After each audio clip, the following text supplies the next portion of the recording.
Before we jump into today's topic, I just wanted to start with some updates. I'm Trevor Norris. I'm the director of the Posthumanism Research Institute.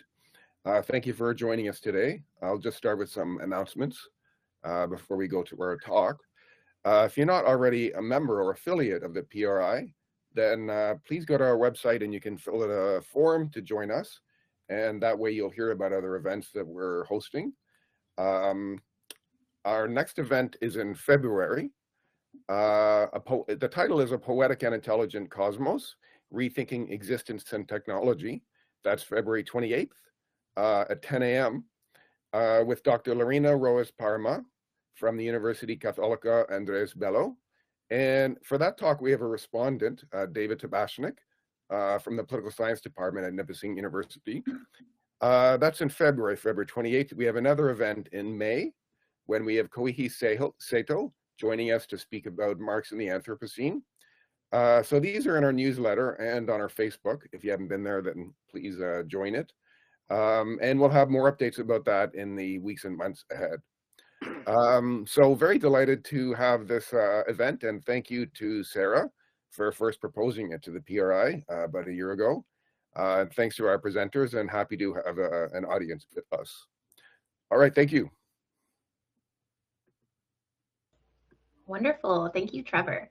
Okay, so as Trevor said, my name is Dr. Sarah Stang, and I sort of was the organizer for this talk, mostly because I wanted to showcase the fabulous research of these three amazing scholars that we have today. This topic is near and dear to my heart, and I'm very excited about this talk. So this is Digital Intimacies and Sexual Technologies, as you can see on the screen. It's a public research talk, so each presenter will be giving a brief talk, and then we'll break into like a roundtable discussion. You are welcome to post your questions in the Q&A. I will be moderating them. So we just ask, they can be of a sort of sensitive or intimate nature. We just ask that you are sort of polite and respectful in your wording. And I will be sort of moderating that. And when we move into the Q&A component, I will read out your questions. So you don't have the ability to unmute yourselves or anything like that, but please do feel free to use the Q&A function because, yeah, that's what it's for. And again, thank you so much for joining us, and thank you to our presenters for joining us. So this talk is being sort of co-sponsored and hosted by the Posthumanism Research Institute and the Department of Digital Humanities STAR Lab. I'm the lab director for that. It's a relatively new lab, and we're very excited to host talks and events like this. It's also happening with the generous support of the Posthumanism Research Institute and the Faculty of Humanities Dean's Discretionary Fund. So obviously, thank you to those folks for the financial support. So I'm going to start by introducing our speakers. This information is on our website, so you might have perused it already, but I love to talk about, you know, all the accomplishments of these folks. So I will go ahead and introduce our speakers. So first up, we have Dr. Bo Ruberg, who's a professor in the Department of Film and Media Studies and an affiliate faculty member in the Department of Informatics at the University of California, Irvine, which is where they're joining us from. And there they also co-run the CATS Lab, which is a great name. The Critical Approaches to Technology and the Social is what that stands for. Dr. Ruberg is also one of the founders and leading voices of queer game studies as a field, and I actually teach their work a lot in my courses for that reason. Their research explores gender and sexuality in digital media and digital cultures. They're the author of Sex Dolls at Sea, Imagined Histories of Sexual Technologies, The Queer Games Avant-Garde, How LGBTQ Game Makers Are Reimagining the Medium of Video Games, and Video Games Have Always Been Queer. So several books there. Also the co-editor in chief of the Journal Cinema and Media Studies, Journal of Cinema and Media Studies, which is a premier peer-reviewed journal in the field of media studies. They're also the co-editor of 2 edited volumes, Real Life in Real Time, Live Streaming Culture, and Queer Game Studies, which is a book I have read many, many times. As well as numerous special issues of journals. Dr. Ruberg is also the co-founder of the annual Queerness and Games Conference, which is fabulous. And I believe the call for papers for that actually just went out recently, if you want to take a look at that. After Bo, we have, I'll just go ahead and introduce everybody so you don't have to listen to me after this. After Bo, we have Dr. Nathan Rambukkana, who's an associate professor in communication studies at Wilfrid Laurier University, which is, of course, in Waterloo, here in Canada. His work centers on the study of discourse, politics, and identities, and his research addresses topics such as digital and platform intimacies, robotics and AI, #publics, the alt-right, intimate privilege, and non-monogamy in the public sphere. So lots of different things there. He's the author of Fraught Intimacies, Non-Monogamy in the Public Sphere, and the editor of #Publics, The Power and Politics of Discursive Networks. And intersectional automations, robots, AI, algorithms, and equity. His upcoming monograph, Digital Intimacies, How Platforms Remake Close Connections That Matter, is under contract with the University of Toronto Press. And knowing about that book in the works is part of why I really wanted Dr. Rambukkana to be part of this talk, because it's obviously perfect for the topic. So last but not least, we have Dr. Jamie Hakim, who's a lecturer in culture, media, and creative industries at King's College in London. His research interests lie at the intersection of digital culture, intimacy, embodiment, and care. He was the recipient of the Stuart Hall Foundation X Cultural Studies Award in 2020. And his book, Work That Body, Male Bodies in Digital Culture, was published by Rowan and Littlefield in 2019. And he co-authored the CARE Manifesto, The Politics of Interdependence, as part of the CARE Collective, which is a very cool collective you should check out.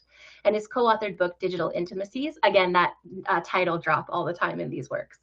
Digital Intimacies, Queer Men and Smartphones in Times of Crisis, was published by Bloomsbury in 2024.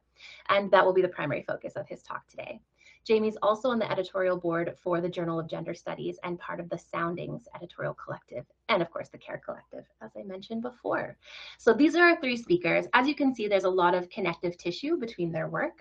So I think their talks will sort of be woven together really, really nicely. Feel free for your questions to either direct them at individual speakers if you want them to tease out or explain something more, or to the group as a whole, since there is so much overlap and connection between these topics. So now I will stop talking and I will let Bo take things away with their talk to start us off.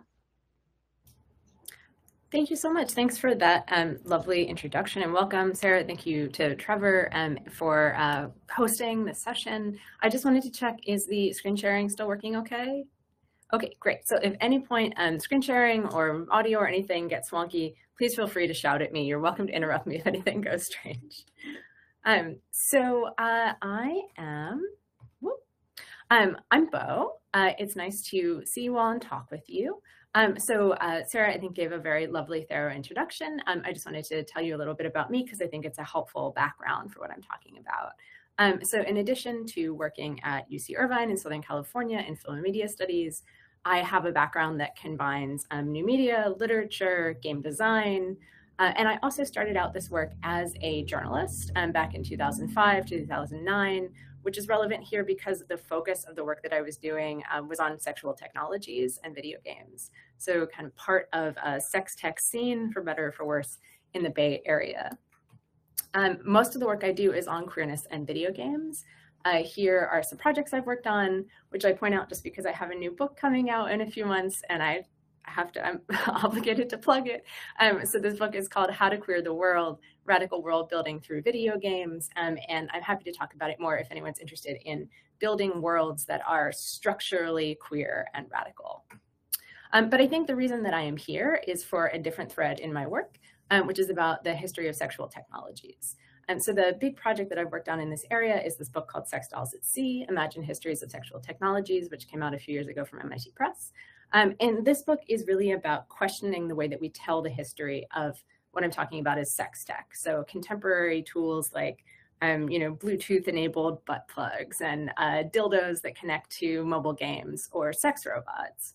And the way that that history gets told often is through an origin story, which says that the very first sex tech was made by sailors, European sailors, in this very hand-wavy historical way, sometime a few hundred years ago. And it was a doll that they made at sea to kind of stop their sexual loneliness. And the project kind of traces the lineage of that origin story. It ultimately debunks it. But along the way, it tells the real history of our contemporary sex tech, which has its origins in technologies like rubber. It has its origins in a much more kind of heteronormative, colonialist past. So I'm very interested in how we tell the story of our sexual technologies. And originally I was going to talk to you about this, And you'll see that it's gotten different. But I was going to talk to you about this idea of sex dolls and swingers, how media technologies make sexual subcultures. And the reason is I'm working on this kind of second project in the realm of the history of sexual technologies, which is about what we might call non-monogamous sex in the US and also in Canada, actually, across the 20th century. We might also call like extra monogamous sex. So sex in things like swinger culture, what we now call lifestyle culture, where people are having sex outside of otherwise traditional, often straight monogamous relationships. And some of the questions that have come up for me from this are questions I've been wrestling with for a long time. I did a dissertation now a decade ago on kink and the way that kink is tied to digital media. And so I've been really interested in how sexual subcultures form, like what, again, their origins are, and the relationship between sexual subcultures and media technologies and communication technologies. Not just the way that they're used to have sex or share sexual materials, but how the shape and the structure of technology and media structure sexual subcultures. And in effect, to be able to make this kind of bold claim, which is that the sex that we have is actually always media. But the problem that I ran into as I was prepping for this talk is that as I've gotten deeper and deeper into this work on the history of swinger culture, it's become really not a digital history. I thought I was working with early internet culture, BBSs, things like that, but actually what has emerged is a print media history that's tied to earlier technologies. The postal system is key here, the technologies of the postal system, mimeograph, fax, newsstands, really interesting stuff I never thought I would be researching. I've spent a lot of time at the Kinsey Institute and the National Postal Museum, but I'm going to shift us to a different topic because I want to really tie us to the digital with this kind of in the background. So the thing I'm going to talk about instead is live streaming. This is an area that I've been working on since about 2018. Time moves strangely. But it's a work that I've been doing really collaboratively. So with co-authors, but especially with grad students, which I think is important. I started at UC Irvine, in 2018, a project called the Inclusive Streaming Initiative, which looks specifically at gender-based harassment in live streaming with a focus on Twitch. We've produced a number of collaborative writing projects around this. This book that Sarah mentioned, Real Life in Real Time, Live Streaming Culture, is free to read online. A number of special issues, including one from TV and New Media, focused on gender and sexuality specifically. And so the work that I've been doing collaboratively is about all kinds of cultural issues in live streaming, which I think is really relevant here because it is this very prominent current form of intimacy and connection on the internet, that kind of live performance or live co-presence. But for me, perhaps unsurprisingly, what I'm interested in really is the connection between sex and sexuality in live streaming. So you may already know some things about live streaming if this is an area you've thought about. So you might know, for example, that live streaming is huge today. It was huge before the pandemic. It's really exploded since the pandemic. Sites like Twitch, which are the kind of main biggest live streaming platform in the US, have 35 million daily active users. Twitch has about 2.5 million average concurrent users. Live streaming is happening on lots of other platforms as well. And if you are here in this room interested in digital intimacies, you may also be thinking about how live streaming extends beyond the kind of professional public performance of liveness online, self-broadcasting online. And we really all are streamers at this point, right? If we have participated in Zoom calls, we've been on Discord, we've been on Google Meet, right? These are places where we are broadcasting ourselves on the internet more and more. And when you think about where sex and sexuality fit in, you might be thinking in this way, in a kind of explicit way. Right? There are queer communities that are using live streaming platforms as integral sites of connection, doing things like drag performances. And then on the flip side, a lot of what can make live streaming toxic is also related to sex. So things like sexual harassment that is directed at streamers. And if you really are thinking about this, you might be thinking about places where live streaming is explicitly sexual. So thinking about places where sex workers are doing work like on Chatterbait, webcam performances, OnlyFans, Angela Jones has done really great work in the last handful of years on this with her book, Camming. But the thing that I want to argue for in this abbreviated version of this talk, and also just in general with this project, is that actually all live streaming is live streaming sex. So not just live streaming where sex is explicitly part of the stream or explicitly part of the conversation around the stream, but all live streaming as a technology. When we talk about live streaming, we're often talking about everything but sex. So sex is kind of like the thing behind the curtain we're not supposed to talk about. In academia, we'll talk about it as entertainment, as professionalization, right? The question of labor and play. We'll think about education, Zoom classrooms. We'll think about, like we are today, social connection and intimacy. But sex actually underlies all of that. And that falls down into three kind of categories in the work that I've done, what's emerged over the last few years. So one is that live streaming today is about streaming sex. And by that, I mean the kind of ways that we see these public broadcasts that are so important in digital culture. It's about sex. We see it across live streaming history, that sex has been integral. And I'm going to kind of skip over that piece today, but I'm happy to talk about it more if anyone would like. And then this practice that we all have today of live streaming ourselves, right? Putting ourselves on the internet in real time as part of how we operate. That is also fundamentally tied to sex. So what do I mean about this first piece, this live streaming today? So one part is just that a huge percentage of the live streaming that's happening is sexually explicit. A lot of the conversation focuses on sites like Twitch, which emphasize gaming or other kind of not explicitly sexual content, but actually places like MyFreeCams or Chatterbait, right? These are places where there's a sheer amount of sexual content being produced, a sheer amount of live streaming content. Even what we might think of as normal live streaming that's not explicitly sexual, is very parallel to the work of sexual streaming, of webcam streaming.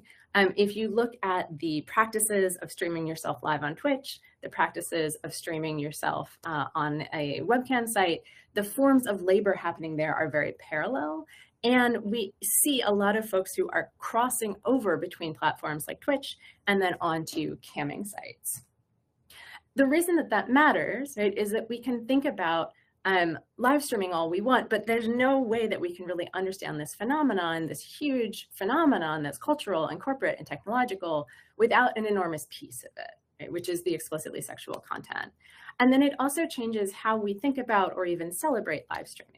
That it stops becoming this land of like gamey tech dudes that we often think of when we think of Twitch, and instead becomes a place where the work of sex workers is really intensely important. Live streaming today is also very much regulated by ideas about sexualized and gendered bodies. So we see around Twitch, for example, conversations about who is a real streamer or a legitimate streamer. And this is often focused on how people's bodies are represented on screen and whether they are seen as too sexual, especially the bodies of women and other femme folks. And that translates into platform regulations. So I've done some work on the community guidelines and the terms of service around various platforms, and they will invariably pose themselves as being about safety, right? The safety of the community. But what we find when we really drill down is that it's about the regulation of sex and sexuality along very normative, hegemonic, heteronormative lines. And of course, that's tied also to things like FOSTA SESTA and legal regulation around sex. And this is a kind of terrifying moment to be speaking from the US about government regulation around sexuality. I don't know what to do with that, but I'll just throw that out there. So that matters because we can start to see how there's this kind of straight male normative ideas about who is sexually attractive that end up getting weaponized against streamers. It also helps us read past a kind of corporate rhetoric of how platforms talk about themselves and their communities to understand the actual sexual politics that underline their regulations. And we can start to see that fantasies and anxieties about sex are shaping streaming at that regulation level, even when sex may seem irrelevant. So like I said, I'm gonna kind of breeze past this history part of it and instead talk about what it means to be streaming ourselves. This kind of, again, self-broadcasting we do that we don't maybe think of as public in the same way that a performance on Twitch would be, but is nonetheless a way of streaming live to each other. So on the one hand, the platforms where we stream our everyday lives, places like Zoom that, I don't know about you, I've come to associate with teaching my classes or, having meetings. These are also platforms for having sex. So they're possible sites of connection, sexual connection. We saw this in the early days of the pandemic when we saw news stories about sex parties, especially on Zoom, how communities who would otherwise host sex parties of different sorts were moving onto Zoom for those live sexual connections across a larger group. So people talking about this as if it were a kind of amazing, strange thing that were happening. But then really quickly, the flip side happened, where Zoom said, no, you can't have your sex parties on Zoom. Actually, you cannot have any sex on Zoom. There cannot be sexual content. And then that raised an immediate question, which is, if Zoom wasn't supposed to be watching what you were producing on the platform, how could they possibly regulate that? And then suddenly they backed off it. They said, well, actually, we're not going to stop your sex parties, but please don't have your sex parties. And I think why that matters is that it tells us about how we, in our everyday lives, can see live streaming as this potential site of expression of connection, but then also how live streaming is this real site of regulation, right? And in some ways, the performance of regulation. No, we don't allow this. Wait, actually, we can't stop it, but we still want to intimidate you into not using our platform for sex. There is also a historical piece of this as well when we think about our own role as streamers. Webcams in laptops are, of course, a technology that has made streaming possible. We see the integration of the webcam starting in 2006 with the MacBook Pro, and of course, it's become prevalent. This is maybe very well how we are connecting with each other right now. But long before we got things, used every day like Zoom, what we got was chat roulette. So if you were on the internet in 2010, you might remember this moment, which was really integral for the sense that we could broadcast ourselves, which is going on this platform chat roulette, where you would suddenly appear on the screen, someone across the world would appear on the screen. And infamously, almost as soon as chat roulette launched, it was about penises, right? It was about the fact that you might connect to someone at random. And there was always the fear, the fantasy, and the reality that you were probably going to be pointed down at somebody's lap and someone masturbating. So I think this is the moment, that chat roulette moment is a moment that set what we think of as broadcasting ourselves, and also set our sense of the technologies that have allowed us to do this. And we see this same kind of fantasy and anxiety still infusing our everyday lives as streamers. We have come to expect the kind of unexpected sex. So we have all of these, public controversies around people who have suddenly shared sexual content without meaning to in Zoom classrooms or in meetings, moments where we see masturbation that we're not supposed to. There is an aura around our everyday broadcast practices that all of a sudden sex may kind of burst onto screen. It's there in the background. And I would even argue that something that seems so totally unrelated to sex as like our pets on screen is still about that erotic fantasy and anxiety. I think when we suddenly see like somebody's cat run into a meeting, it's the same moment of like, oh God, something's happening, right? What is it? Is it a burst of like non-consensual sexual content? Oh no, it's just a cat. Okay, that'll be okay. But it still speaks to that same charge. So this part matters because we can see that sex is happening everywhere, even on platforms that we don't expect. And these performances are not just public, they are interpersonal. And it draws our attention to the inherent kind of eroticness of streaming, both as a kind of titillation and as a kind of worry. And I'll say that there are many other things we could say here about the eroticness of streaming. We could think about how it's happening, for example, in intimate spaces like our homes, and how we regulate those homes to be sexually appropriate or seemingly non-sexual online. But ultimately, what I want to leave you with is this idea, which is that when we think about live streaming as a really integral, widespread way of building intimacy live online today, we need to all be thinking about sex. Obviously, in this room, we're already interested in sex and sexuality, but really anyone doing live streaming work, this needs to be important, because it's important to what live streaming already is, and it's important to what live streaming can be. If we start doing our best to push against that sense of panic and anxiety and regulation that cracks down on queerness, cracks down on sex workers, and instead promote and embrace the sex that is inherent to streaming. It's critical for inclusion and expression and sexual community. So I'll stop there and pass over. Thanks for listening. Thank you so much, Bo. That was fantastic.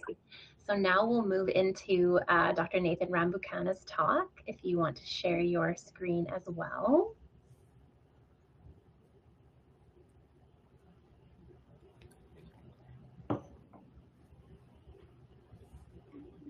Wonderful.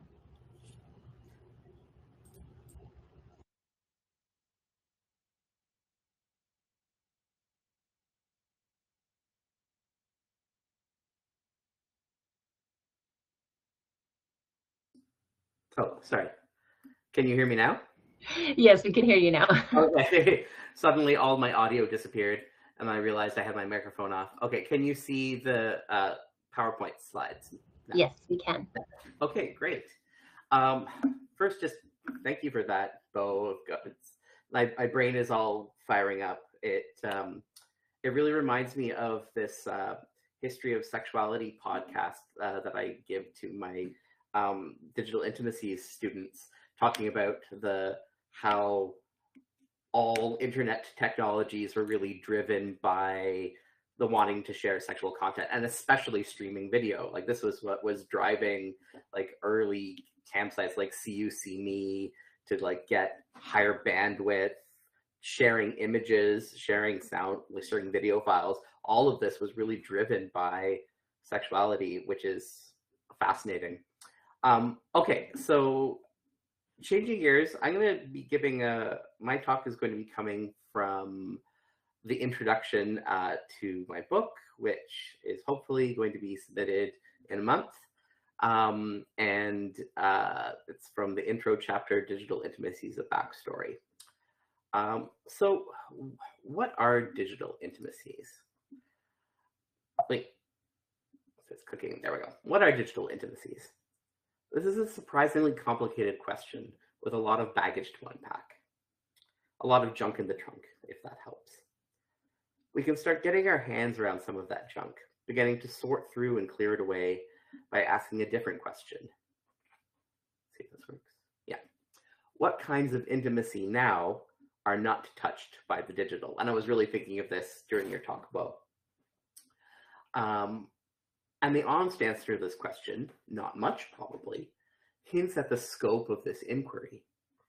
The digital was once a quirky, hobbyish corner of life and culture, the ambit of certain creative professionals, for example, in games, in music, in special effects, etc., or those forging military and education networks, or nerds and fans experimenting with collective spaces on the early net, fleshing them out, dwelling in them, sharing all manner of things from news to fan fiction to low-res images and music.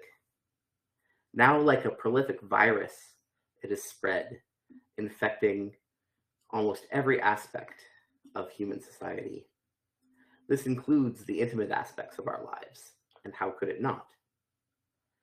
Digital intimacies are the ways that people form connections using digital media as intermediaries.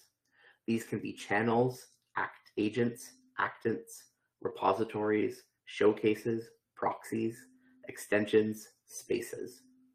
They can enable individual connections, sexualities, friendship, enmity, kinship and family, rivalry, subcultures, work networks, insurgencies, shared universes, and possible futures, from the mundane to the extraordinary. The technologies differ, from early text-based experimentation to video games and their cultures, to the web and its multivalent threads, to social media and ubiquitous computing, to VR and robotic extensions of the self and sociality. The platforms of digital media are constantly evolving, becoming more complex and intricately interwoven with life and living. The COVID-19 pandemic has underlined this, thrusting to the forefront a mode of digital sociality that has become a backbone of how we connect and interrelate in variegated and not always understood as related ways. Yet, running across that platform diversity is an impulse towards intimacy, a yearning for connection, a desire to touch the other through the machine. So my book follows that impulse, this thread of digital intimacy, connecting, informing, and often propelling technological developments over time.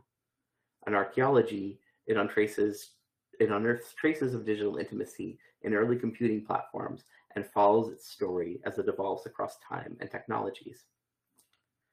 Susanna Passanen calls such ubiquitous connectivity an infrastructure of intimacy and identifies how it has become a key socio-technical affordance that supports and modulates our mediated lives as indispensable as electricity, gas or water supply, or heating. But how to approach something so now fundamental to us and how we live our lives? How do we, like fishes in water, see the water, grasp it conceptually, while at the same time remaining fully submerged, immersed in it? So my book tries to do this through tracing some of the backstory of digital intimacies, through trying to understand what here is by exploring the journey and some of the transformations that happened along the way. So to get there, I'm borrowing heavily from media archaeology, but with a twist. With what I'm calling platform archaeology, I'm using, or maybe abusing, some of the plays of media archaeological methodology, but with a narrower focus, juxtaposing older and newer digital media technology to draw a world of insights together across time and technologies. So in today's talk, I lay out some of my groundwork on how I frame digital intimacies as a growing field of inquiry at the busy crossroads of communication studies and cultural studies. So tapping insights from both fields, my book explores how the digital collides with the intimate, drawing on both focused studies of individual platforms, both hardware and software based, combined with a long-term and partially retrospective digital autoethnography of my own interactions with platforms such as Muds and Moos, websites, game consoles, news groups, blogs, social media, VR, haptics, and robotics over time. Theoretically, it draws from critical intimacy theory and actor network theory, as well as medium theory and feminist science and technology studies.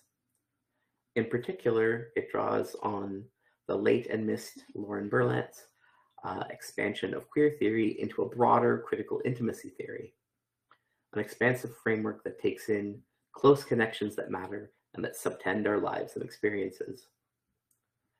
This approach draws out the political aspects of how disparate kinds of connection have similar and significant corollaries and complications. For example, creating publics and spaces, becoming implicated in law and policy, tending towards the reification of normativities and outsiders. From Marshall McLuhan's medium theory, it builds on the notion of technological media as extensions of what it is to be human, and how they become implicated in modes of human interaction, from individual and interpersonal levels to societal trends and even large-scale ontological and epistemological tendencies. From Bruno Latour, it taps the notion of human and non-human actors, both retaining aspects of agency in the connected networks of culture. And from Gilbert Simondon, the notion that matter and form of such connections are both significant for the resulting event of their coming together. From feminist STS scholars such as Donna Haraway and Lisa Nakamura, it comes to understand our deep technobiological integration with these technologies, from how they transform the body and mind, to how they articulate to fleshy concerns such as how sexuality, gender, and race manifest through and in conversation with the digital. So to speak of digital intimacies is to acknowledge two premises, both foundational to communication studies. The first is that the media of communication not only significantly affect the content of communication, but are themselves also meaningful. The second is that media of communication may become articulated to the processes they interact with. So applying the first premise here posits that digital intimacies have a character of their own due to their digital nature and its corollaries, coding technologies, both ephemeral at the software layer and concretized or embodied in hardware, concretized or embodied in hardware and peripherals, platforms, design, networks, algorithms, etc. The digital in this figuring encompasses everything from programming to software communities, from individual to world-spanning networks, from microprocessors to robots. And every aspect of this digital nature leaves traces and transformed intimacies in its wake. Applying the second premise posits that digital intimacies have become, in addition to a particular subtype of intimacy, also a particular subtype of communication, and one that needs to be studied in its own right. Conjoining the concepts thus means that while the digital has transformed practices of intimacy, intimacies have equally infected the digital, just like Bo was saying, guiding and inflecting its growth and spread at a fundamental level. Our intertwinement with, even at times, imbrication within digital platforms has become a situation, in Lauren Berlant's sense. A situation is a state of things in which something that will perhaps matter is unfolding amid the usual activity of life. It is a state of animated and animating suspension that forces itself on consciousness, that produces a sense of the emergence of something in the present that may become an event. So digital intimacy is such an emerging event, something we know is of substantial significance, but in ways that have not yet become fully known or determined.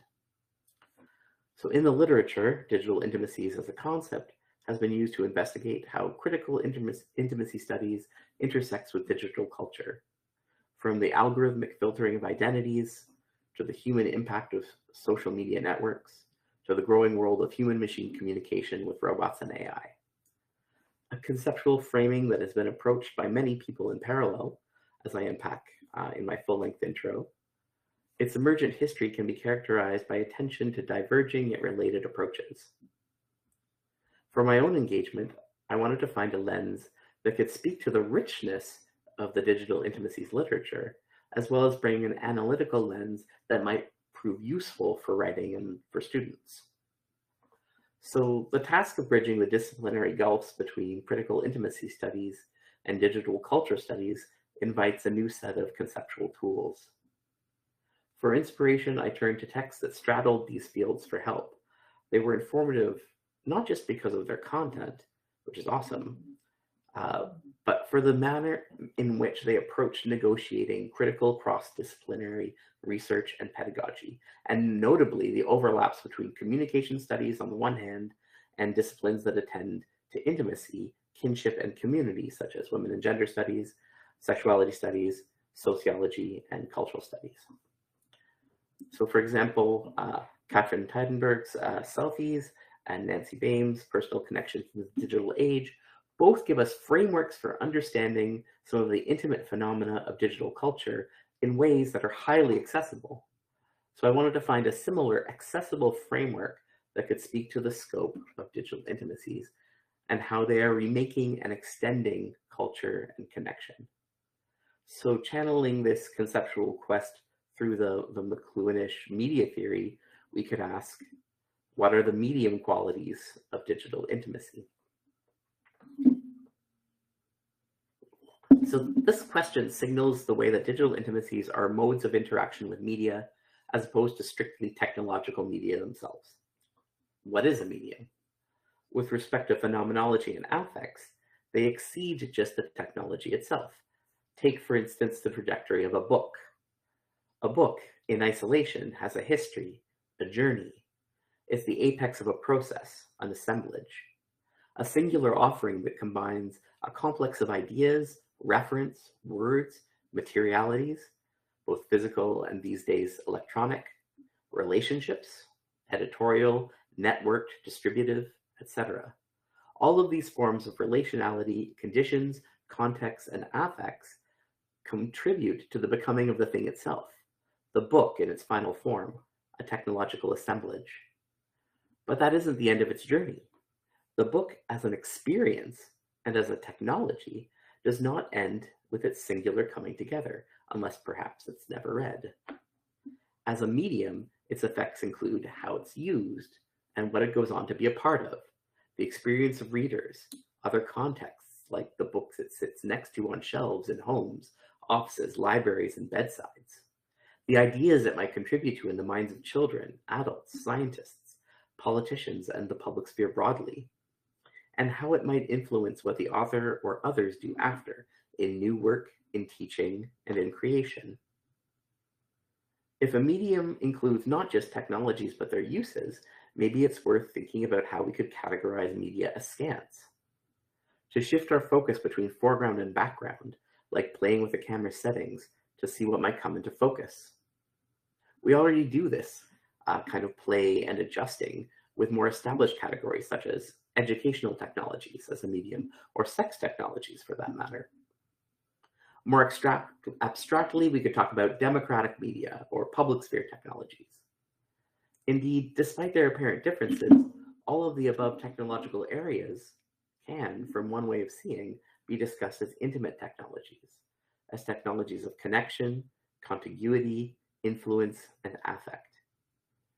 And when such technologies are based in or intersect with the digital, they can be seen as enabling digital intimacies as a medium, both in their isolated potentials and in their concrete or notional uses, as we could also speak about fictional or speculative forms, and in fact sometimes have to. So what qualities define the medium of digital intimacies? 1, they connect us. Individually, as families, as groups, as networks, as nations, as fandoms, as factions, as ideological slices, as publics, as spaces, and as a world. 2, they sometimes divide us. Similar to the ways they connect us, digital intimacies can function in individuating ways that feed back into the above category of connections, as well as the ones below. 3, they are agnostic to scale. A single post could inflame a global crisis or end a political career. A viral meme could unite the world in a structure of feeling. And this week I've been thinking about how, Trump doing foreign policy via posts is an example of this. 4, they are implicated in identities. In all ways and at all scales, from family text chains and our own personal document archives on email servers and devices, to national and notional publics that form around attention to politicians, social media feeds, or fanish interests. 5, they are material. They matter, and also may become the matter of additional complexes and configurations. When digital affordances connect us closely, we can think of those affordances as scaffolding intimacies. And lastly, 6, they are political. They connect us, divide us, jump scales with respect to affect, help create, maintain, and transform our identities, and matter to us, sometimes deeply. Digital intimacies are sites of the political. Of course they are.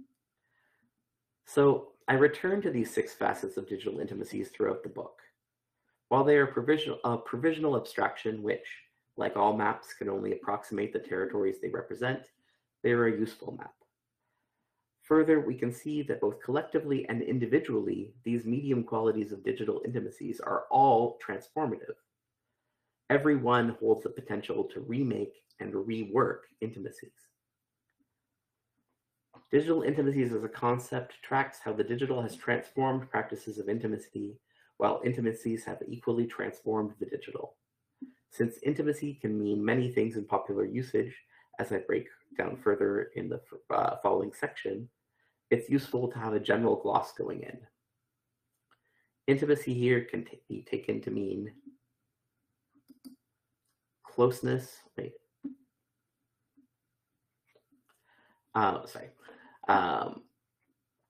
be taken to mean, just lost my spot.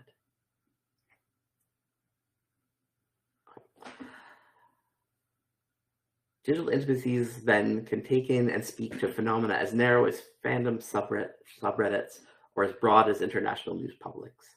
It means both the digital mediation of intimate matters, such as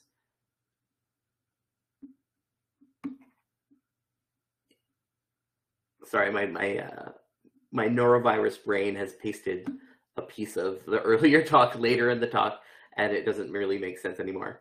Okay, I'll just end with this. So it means both the digital mediation of intimate matters such as sexuality, gender, and kinship, as well as topics one might not consider intimacies per se, but are nonetheless about kinds of interconnectedness, such as thinking through the cost benefits of online voting platforms for democracy, or the surveillance issues inherent to using smart passports for border control. It is simultaneously broad and narrow, expansive and focused. It has interest in the past, present, and possible futures, even in fictions and in the new configurations and contortions that intimacies can be imagined into via, for example, science and speculative fictions. The study of digital intimacies, both separately and increasingly radically together, opens up both an exciting vein for new scholarship and creates opportunities to revisit older/other work that can be claimed and considered as part of this frame. So I'll end there. Thank you. Thank you. That was awesome. No worries about the messing up at the end. I definitely understand the fuzzy brain issue. No, that was great. I can't wait to read that book. We will definitely be promoting it in these circles once it's out. So congrats on putting that together. All right, let's move into Dr. Jamie Hakim's talk as our final one. So I'll let you, Nathan, if you can stop sharing your screen, then Jamie can share his.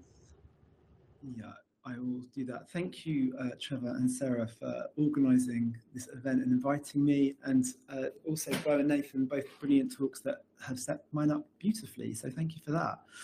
Okay, let me just sort this out.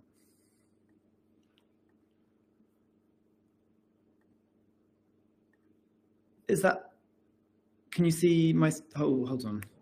Wrong screen. Yes, stop sharing. Yeah, that was inevitable, okay.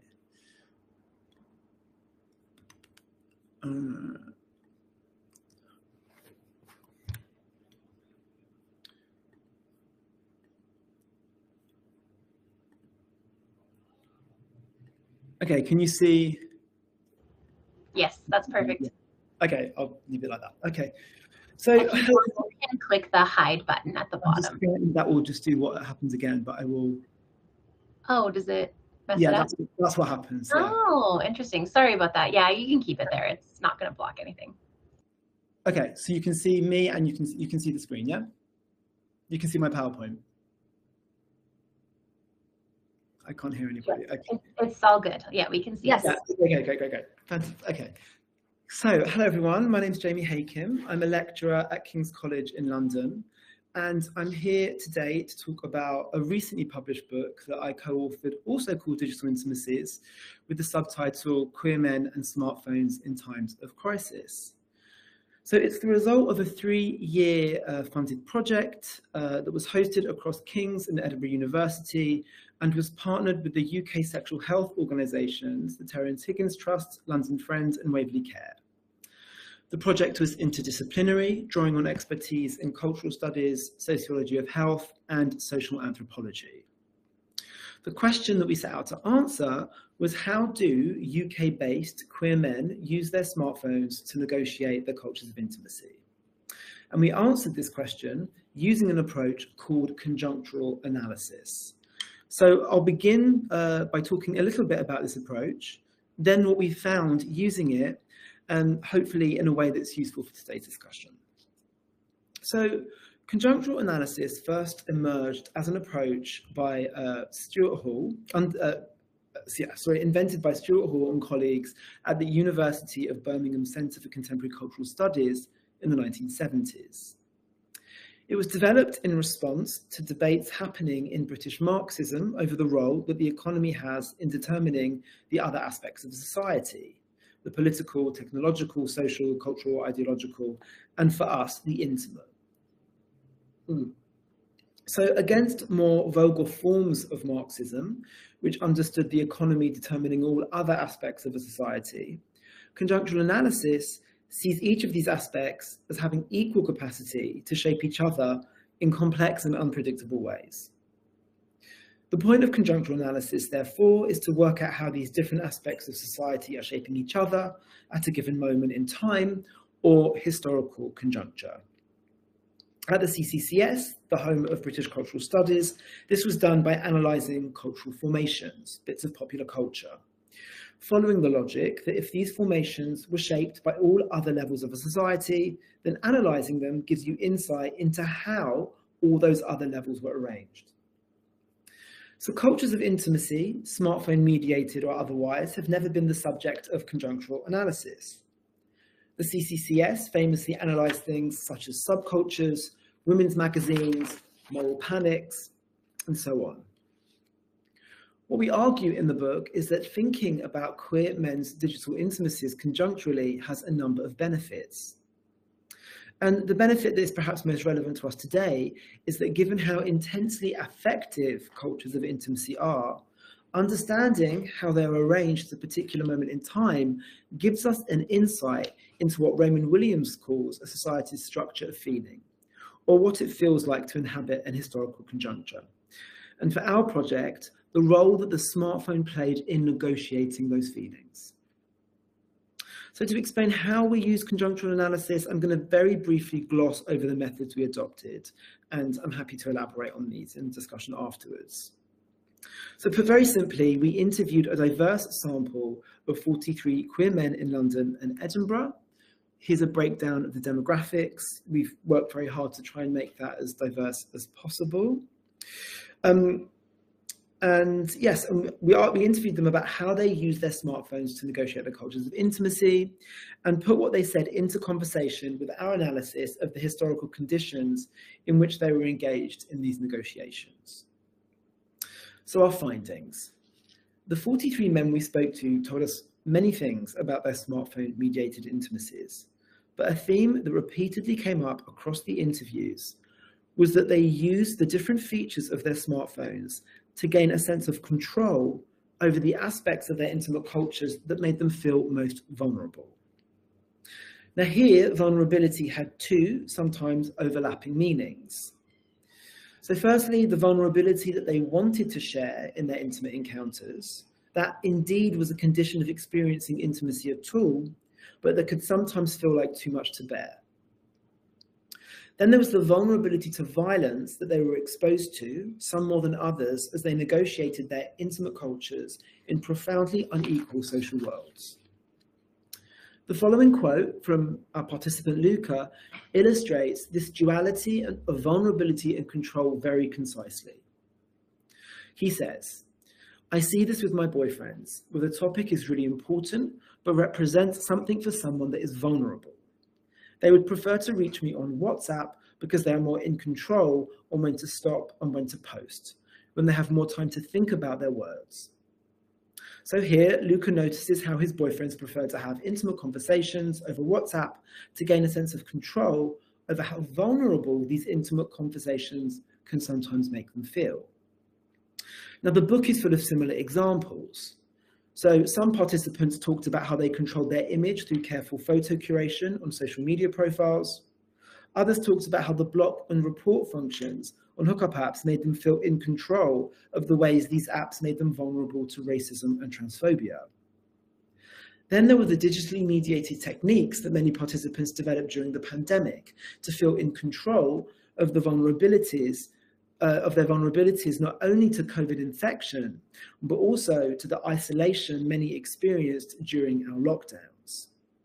So for instance, one participant told us about a 3-month relationship he conducted entirely online during the pandemic, using multiple features of his smart devices, from watching Netflix with his partner, to sleeping, they had that Netflix party function, I don't know if they still do, to sleeping next to each other via their iPads. So this is what we found.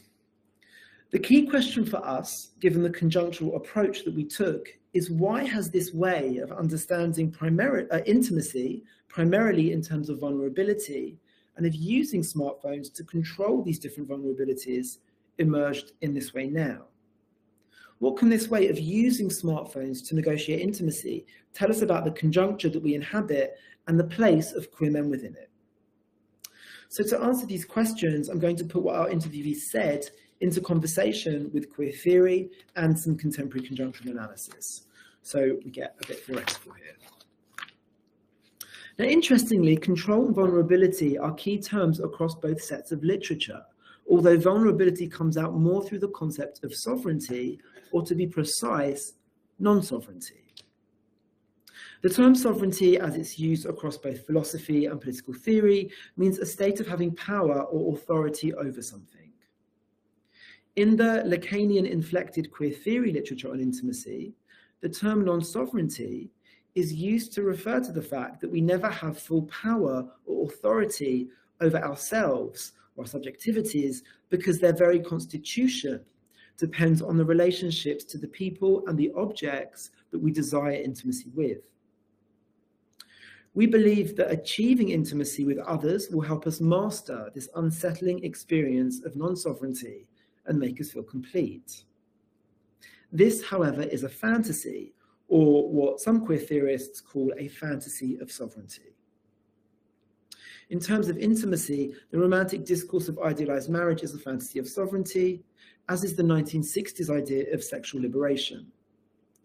These discourses offer us a sense that our intimate practices can, in different ways, complete us. Many queer theorists, especially those who theorize queer men's sexual cultures, people like Leo Bassani and famously Lee Edelman, think that we must divest ourselves of this fantasy of sovereignty. It's a delusion. Intimate relationships can never make us feel complete. We are fundamentally non-sovereign subjects, and we must adjust to this if we are to live livable lives. However, there are queer theorists who disagree. Lauren Ballant, for instance, argues that we need these fantasies if living is to be bearable at all. And those of you who are familiar with Ballant's work will know that they were sympathetic to middlebrow romance narratives on these grounds. So non-sovereignty explicitly becomes vulnerability in Anne Chektovic's work on butch, femme, lesbian intimacies. Also in Catherine Angel's recent book, Tomorrow Sex Will Be Good Again, which is about heterosexual women. And the gendering of non-sovereignty as vulnerability in women's intimacies is interesting here. Both Chektovich and Angel use Bassani's non-sovereign subject to theorize the vulnerabilities of sex and intimacy. As Angel writes, in all sex, we are quintessentially vulnerable. For Chektovich, the experience of being vulnerable is both welcome and difficult, and hence profoundly transformative.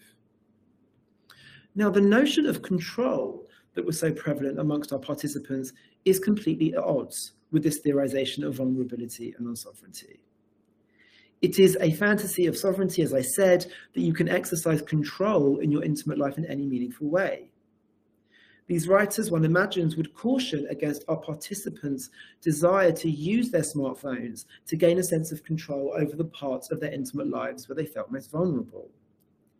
Indeed, Professor of Gender and Cultural Studies Kane Race does this very thing in his speculative reflections on gay men's hookup app use, which he argues furnish users with the promise of control over their erotic engagements.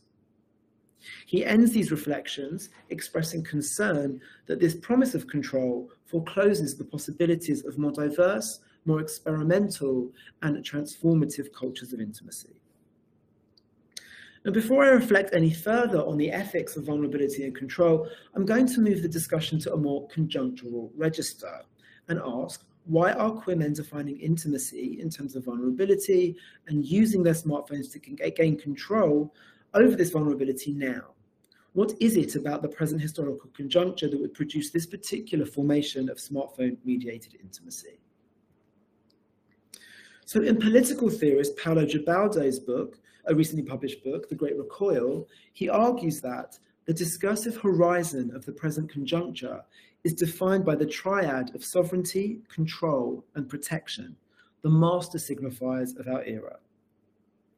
Our culture's current preoccupation with, for our purposes, sovereignty and control has emerged, according to Gibaldo, as a result of the multiple crises that we've been experiencing for over a decade. I should say here that we interviewed our participants between 2020 and 2021. These crises have come about largely due to the unraveling of neoliberalism, that started in 2008 with the financial crisis, but has intensified after the global rise of populism, as in Gibaldo's words, the negation of neoliberalism, which manifested itself in Britain through the Brexit vote. Since its inception, the neoliberal project has always had popular sovereignty in its sights, seeking to replace the control that democratically accountable public institutions give us with privatized free markets. It is precisely neoliberalism's deepening of non-sovereignty that has led to the desire for more sovereignty. Expression in the UK in the Brexit slogan, to take back control. Other writers point to the economic precarity experienced by so many of us under neoliberalism, especially after the crash, and the austerity measures that were introduced in response. And Judith Butler has defined precarity as the unequal distribution of vulnerability. Sorry, I've missed a slide. Our collective sense of unequally distributed vulnerability only intensified during the coronavirus conjuncture, especially for those designated as belonging to vulnerable groups, in which there were, in the UK, as I think as well in the US, I'm not sure about Canada, there were mostly unsuccessful attempts, in the word of another famous government slogan, to control the virus. So from our perspective, the appearance of vulnerability and control in our project is not just evidence of the ontological operations of intimacy, as queer theorists would have it, or some anyway. It also points to the conjunctural intensification of non-sovereignty that has come in the wake of neoliberalism's unraveling, how much more vulnerable it has made us feel, and the sense of control that so many of us desire as a result.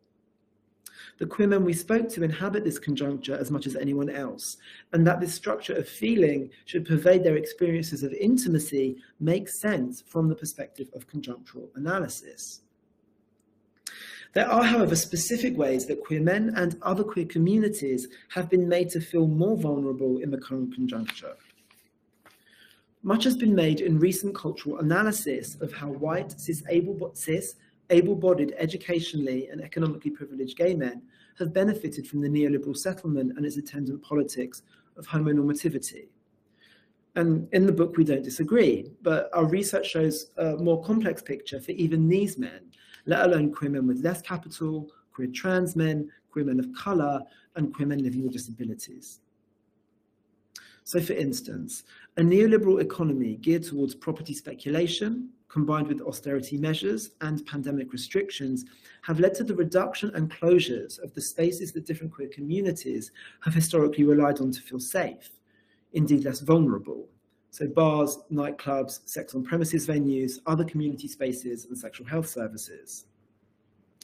A key feature of our crisis-ridden conjuncture has been the so-called culture wars, which have been defined by sustained and highly visible attacks on trans folk and people of colour who are engaged in various political struggles to make their lives more livable.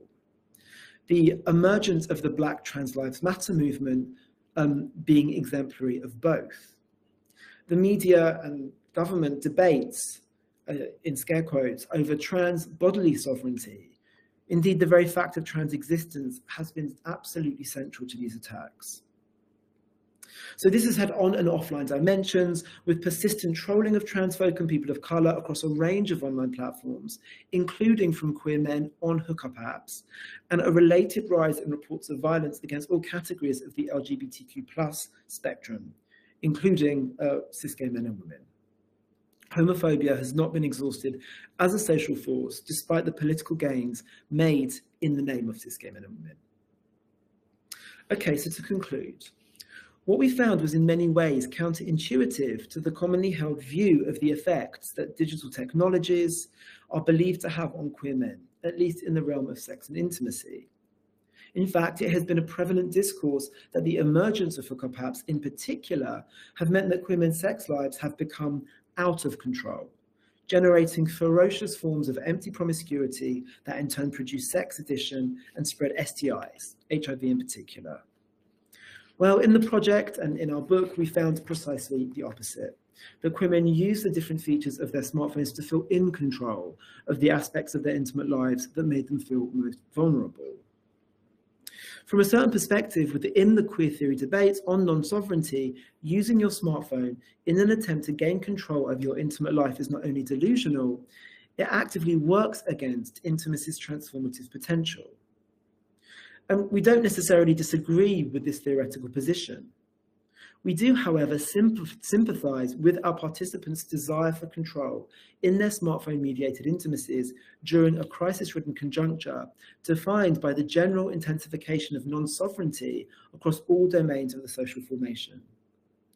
In a time of multiple political crisis, when so much feels like it's spinning out of control, there is a logic in trying to exercise more control in one of the few areas left where you think you can, your personal life, even if it is an unrealizable fantasy. Is this controlled and controlling way of using smartphones in relationship to intimacy something that myself and my co-authors would advocate for? Not necessarily.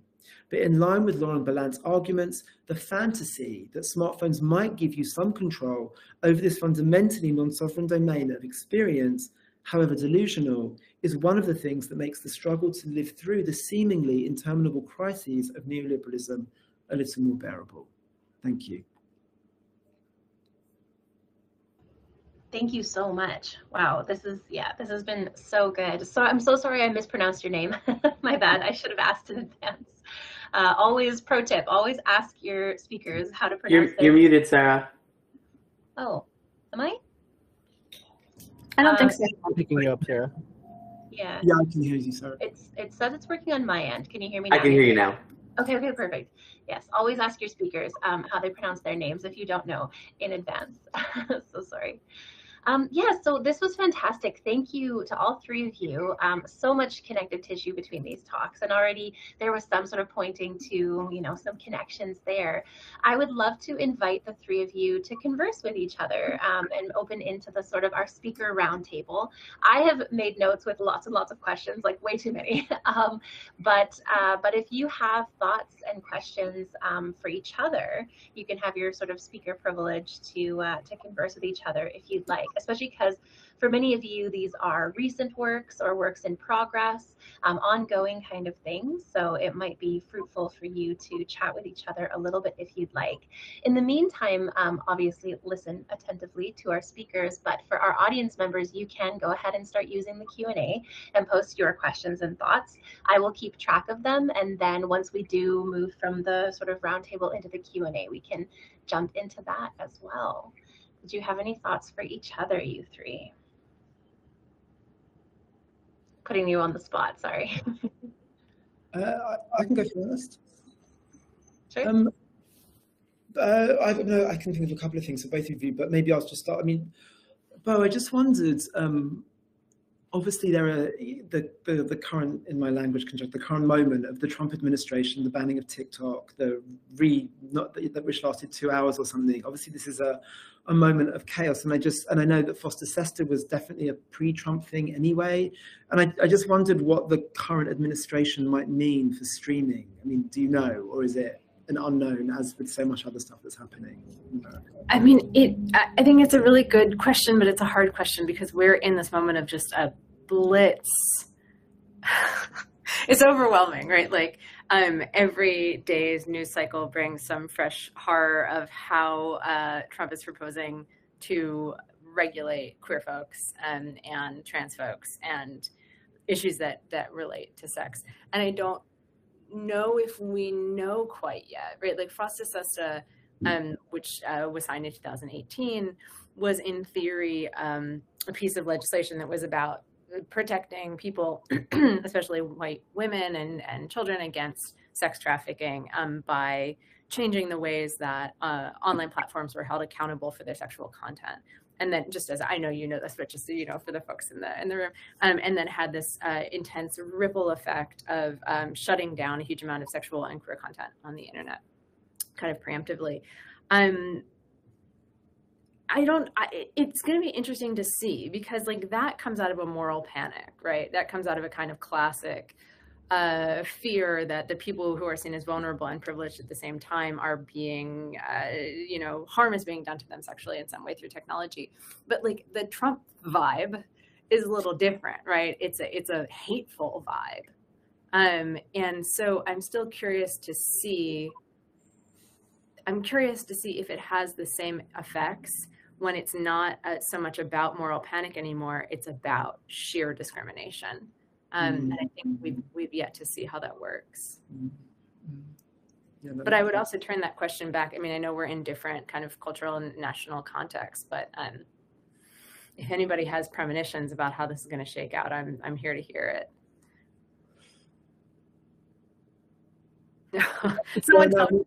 In the US, no. I mean, in the UK, the biggest thing that we face is in the realm of gender and sexuality anyway, is the turf. We have turfs here, which I think you have less of. I think we have turfs, but you have turfs. We have turfs. We have J.K. Rowling, who just won't shut up on her Twitter account. So yeah, I mean, we have this kind of reprieve at the moment because of Labour is slightly better than the Labour government, which weirdly ran with a landslide, although with not very much voter share. It gives us a slight moment from the cultural madness that we've been experiencing with the Conservatives. So it doesn't feel, I don't know how long that's going to hold, but I mean, the gender stuff is not great, and the TERFs and the right do seem to be kind of leading public conversation about that. But yeah, I mean, we're not quite in at the moment, we're not in the chaos that the US is in when it comes to Trump. Yeah, and I'm wondering, Nathan, does that shake anything loose for you, or? Yeah, I was actually just going to ask Nathan if you want to speak to the Canadian context of all this. Well, I mean, the anti-trans voices have been fairly loud here. Again, the same, like, very specifically British TERF movement seems to be its own thing, but it's. I'd like to link it to like slippery slope arguments that conservatives have been using forever. I mean, in like 100 years ago, it was the threat of polygamy, and then it was threats of miscegenation and like queer panics, and then they tried polygamy again, but it didn't have and then early 2000s kind of around polyamory and trying to kind of like this whole slippery slope argument to people are going to be marrying their horses. It always seems to come back to that. And then they tried with trans rights, and they found enough purchase to be able to make political hay out of it. They discovered that there was not as much antipathy towards same-sex marriage and same-sex lives just in general, but they were able to weaponize this fantasy about trans people as predators and push it to all these different groups and with the most horrendous lies. And so this is, I guess that's where it's all rhetorical populist tropes, just finding new anchor points and targets. And it's wedge politics. Again, something you're super familiar with in the UK, but they've been playing that in Canada and in the US for the last 10 years at least to very high effect. And it's bad. I wonder if I can ask a different question, which is thinking across your two talks, Jamie and Nathan. I was struck by vulnerability as kind of key to what you're talking about, Jamie, but not as present, Nathan. And I really appreciated your breakdown of trying to sort out like what is intimacy, what are we talking about here? Because I often find myself talking about it while talking around it, and I just wonder, maybe to you, Nathan, like, does that concept of vulnerability for you, is that somewhere in the definition of intimacy, or is vulnerability itself key to intimacy, maybe in general, or maybe especially in digital spaces? It's a great question. I was thinking about that during your talk too, Jamie. For me, it's never been a foundational part, but it's definitely within the kind of the cluster of major affects that I think inform intimacy, and like digital intimacy in particular. Like if you could, like in the way that if you were talking about any aspect of intimacy, you could reframe it through using the language of vulnerability, like laying bare your thoughts and feelings in an online forum, being true to your identity, maybe your kink identity for the first time ever. Like I talk about this in my second of the book, which talks about like early websites around and like BDSM culture, and how, and I was thinking about this during your talk, Bo, how it moved from the magazines of specific S&M clubs, and like just literally going to the club and you get a pamphlet, because they're handing out the flyer, and that is the media that is subtending that intimate space, to it's up online, or it's a listserv. You can send your email, you can join the news group and talk about it, and how transformative that is. But you could reframe all of that talking about how that makes that vulnerability more public, but it also transforms it. It, on the one hand, is potentially a risk. So for example, if that comes out or is linked to a real world identity, but on the other, it has this ability to broaden the space of the vulnerable into just like infinitely, almost. Like when you think of just how much, again, BDSM discourse has elaborated since the early 90s, like one becoming part of mainstream culture to such a degree that, the 50 Shades of Grey books became mainstream movies, even though they were Twilight fan fiction on the internet originally, to things like safe word becoming just, that's just something that's part of popular culture now. And so, yeah, it kind of comes back to that transformative aspect for me. But yeah, it's in there along with a cluster of other things like connection, and identity formation for me is a big one, and yeah, just a number of different things. Yeah. So only to say, it was a real surprise to us that so many of the queer men that we interviewed used that term to describe intimacy. We absolutely didn't expect it at all. And we opened every interview that we did with, what intimacy means to you. And again and again and again, it was some variation. I've got a slide somewhere, I'm not going to be able to get out now, like mutual vulnerability, shared vulnerability, feeling comfortable with your vulnerabilities with somebody else. And it was the control theme. It took a lot more coding for us in terms of, okay, I can see how this is control.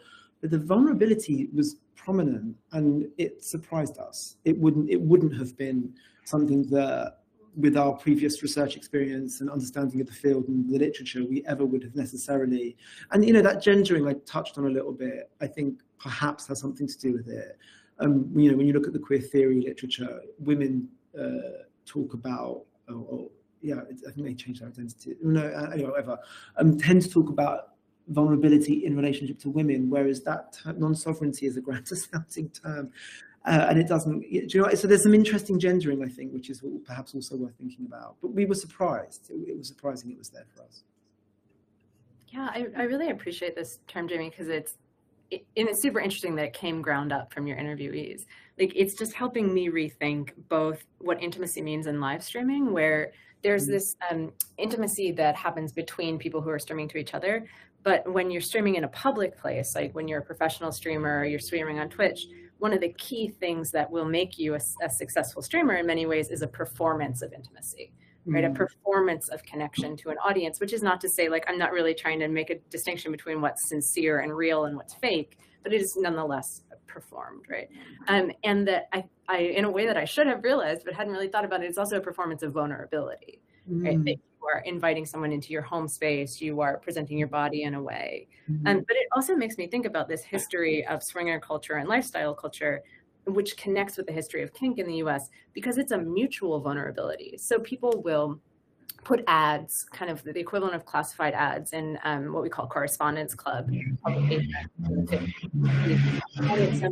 It's like a mutually assured destruction where you post about yourself, and right, pre-posting, you post about yourself, somebody can respond to you and write about yourself. And the way that people talk about how community forms is that when you put yourself out there, someone puts themselves out there, you both have letters from each other that if you were to share publicly, you can both be assured of your destruction. So there's something about the community building, and like swinger culture is very different from queer culture in a number of ways, but like that's something about that mutually assured vulnerability. And I wonder, Jamie, if that came up for you as well, because right, putting yourself out there, for example, on an app in a certain way has that kind of potential for mutual exposure, you know? I mean, yeah, I mean, it did, but again, through control. I mean, they talked at length about, okay, so in terms of mutually assured vulnerability or destruction, the way that you've put it, I mean, someone talked about, you know, graduating a relationship through the different apps, and it enabled them to control the pace of the relationship. So they weren't exposing themselves too much immediately by being on Grindr, but then on WhatsApp and then on Facebook, you see your whole life. And so there was a sense of each of the platforms had a slightly different meaning, and they were doing what they could to control that being too exposed all at once. And that, I mean, like, there's lots of different examples where, so there was a sense of overexposure and potential mutually assured destruction, but at the same time that they were very, you know, they were very smart in, you know, what the smartphone, because we looked at the smartphone, you end up looking at so many different affordances, and, you know, they were very clever in how they were able to negotiate that in a way that made them feel comfortable and safe. And not always successfully, but, you know, they were developing, you know, interesting techniques and strategies to not be exposed in the ways that you've absolutely hit the nail on the head with. Well, this makes me think about a kind of a corollary of vulnerability, which is disclosure, and like the politics of disclosure. And then I've been thinking, as we're talking, I'm just thinking of that, and then just the technological affordance of sharing, the ability to share, from streaming to sharing documents, is really a fundamental affordance to intimacy. And also, as Bo, when you're talking about streaming culture, this reminds me, just kind of in the literature of streaming culture, of the role of authenticity, and it comes back to that, and that's why things like Be Real as an app have gained popularity. It's like, okay, you have to take a picture right now, you know, and you have to get outside that performance of authenticity, because, you know, if you don't send it, then I don't know, does the app punish you? It's like, oh, someone was doing something that they don't want to share, or they didn't have makeup on, or whatever. And again, also, it made me think of, well, was it the Tokyo Olympics or something, when some asshole journalist used Grindr around the Olympic Village to out a bunch of same-sex kind of Olympic athletes, and just how these it does create possibility for not even just mutually assured destruction, but also that vulnerability leaking out. Now I'm thinking about all of the ovulation tracking apps and the US, and people having to lock down and delete their data because of current US politics, which is something that a few of the authors in our platform Intimacies special issue of the journal Topia, which I should promote, we're talking about, and how there are some people who are using geofencing around like people's user data for who is going near abortion clinics, for example, and weaponizing that in the US. It's really, really scary stuff.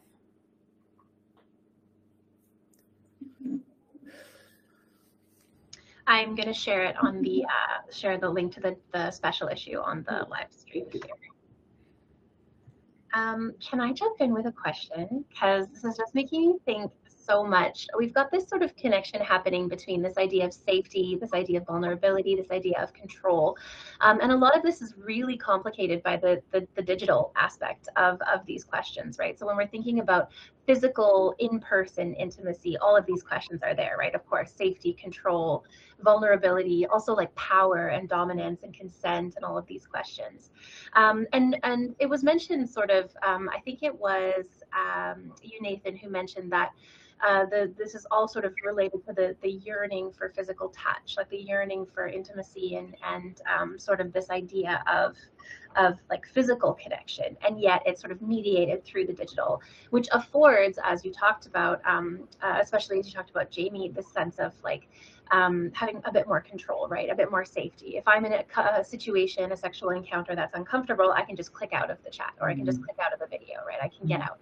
Whereas leaving a physical situation sometimes is not easy to do.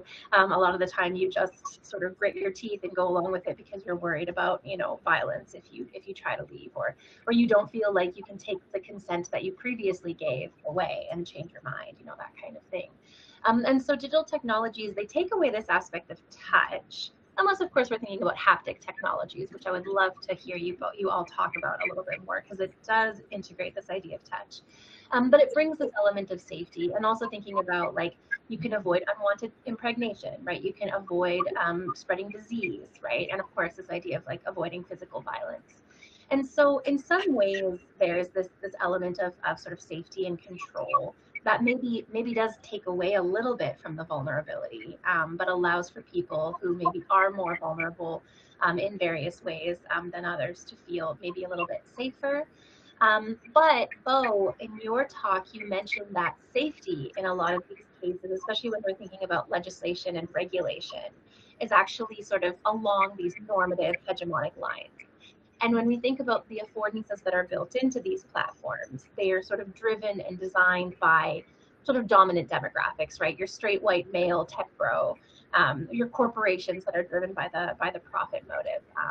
And so I was wondering if you wanted to speak to this tension between sort of the idea of control and vulnerability, and how it sort of, and as well as this desire for touch that's sort of like, I want to be physical with someone, but I'm also scared of being physical with someone, or have a situation where I can't really. And so thinking about how these technological affordances sort of change that, if you have sort of thoughts. So it's kind of a messy question, but there's a lot there about vulnerability and control, and like how it sort of digital technologies make this a very complicated experience, especially when you do actually desire touch, even if you're like, I'm kind of scared about it though. Yeah, I appreciate the question, Sarah, because it brings up a thing I was thinking when Jamie was speaking, because, right, the folks that you were interviewing, Jamie, were interested in using the digital as a way of gaining control.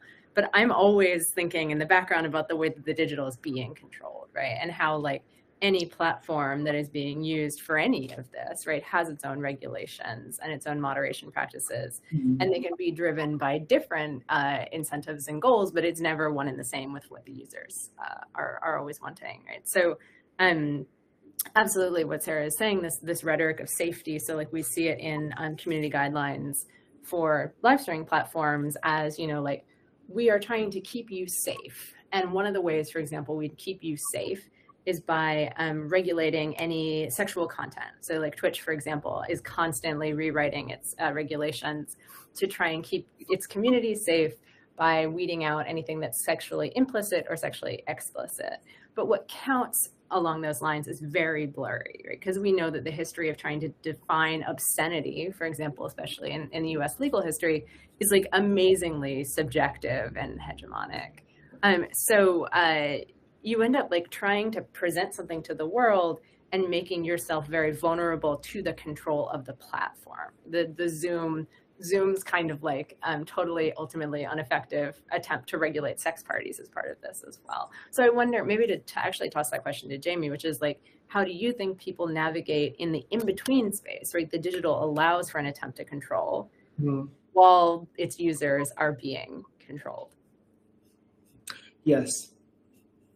Okay, that's a great question, and I've got some anecdotes from the interviews that maybe I'll tell you, and then hopefully I'll think of something very clever to say to connect them all together.